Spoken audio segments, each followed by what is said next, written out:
علیکم دوستانی عزیز، امیدوارم که همتون خوبین. دوستانی عزیز، ویدیو امروز ما بیرون سر می شود. هوا به حد هوا خوشرو گرم. امروز روزی هفته‌وک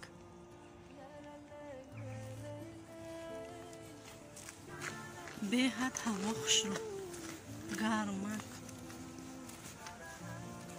این برفم کم ترکه.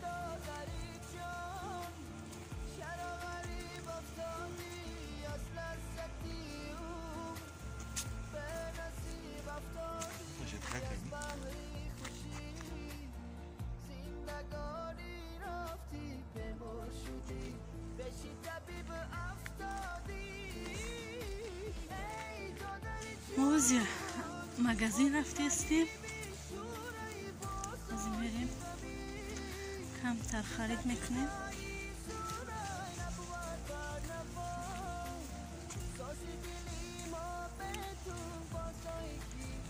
به حد هوا خوش رو.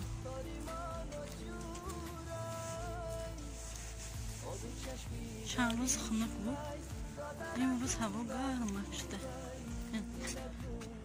شما با همین خیلی هوا معمول. این اینجا بچه جونی من مشق میبیاید، جای مشقی بچه جون.